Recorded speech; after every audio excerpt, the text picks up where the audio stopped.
দক্ষিণ পূর্ব বঙ্গোপসাগরে সৃষ্ট নিম্নচাপটি ঘূর্ণিঝড়ে রূপ নেবে। মাত্রই আবহাওয়ার বিশেষ বিজ্ঞপ্তিতে এ তথ্য নিশ্চিত করা হয়েছে। জানা গেছে আগামীকাল রাতে এই ঘূর্ণিঝড়টি সৃষ্টি হয়ে মঙ্গলবার ভয়ঙ্কর রূপ ধারণ করবে। ঘূর্ণিঝড়টি বাংলাদেশের বন্দরগুলো থেকে কত দূরত্বে আছে সে তথ্য তুলে ধরা হয়েছে আবহাওয়া অফিসের বিজ্ঞপ্তিতে।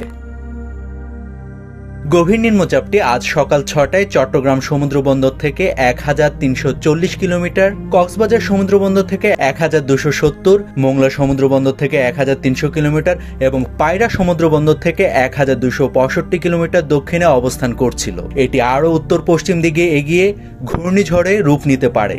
আবহাওয়াবিদ মোহাম্মদ বজলুর রশিদ গণমাধ্যমে বলেন, গভীর নিম্নচাপটি ঘূর্ণিঝড়ে রূপ নেবে, এটা মোটামুটি নিশ্চিত। তবে এর সম্ভাব্য আঘাতস্থল হতে পারে ভারতের উড়িষ্যা বা অন্ধ্রপ্রদেশের উপকূল। আগামীকাল সোমবার এটি ঘূর্ণিঝড়ের রূপ নিতে পারে, আর পরদিন অর্থাৎ মঙ্গলবার এটি প্রবল ঘূর্ণিঝড়ের রূপ নিয়ে ভারতের উড়িষ্যা ও তামিলনাড়ু উপকূলে আঘাত হানতে পারে। বাংলাদেশে এই ঘূর্ণিঝড়ের প্রভাব কতটুকু পড়বে এটা নির্ভর করছে ঘূর্ণিঝড়টি আঘাত হানার পর তা সমতলে উঠে এলে কতটুকু শক্তিশালী থাকে তার উপর। এটি স্থলভাগে উঠে আসার পর দুর্বল হয়ে ভারতের বিহার ও পশ্চিমবঙ্গ হয়ে বাংলাদেশের দিকে এগিয়ে আসতে পারে, আর এর প্রভাবে আগামী বুধবার থেকে বাংলাদেশের বিভিন্ন অংশে বৃষ্টি হতে পারে।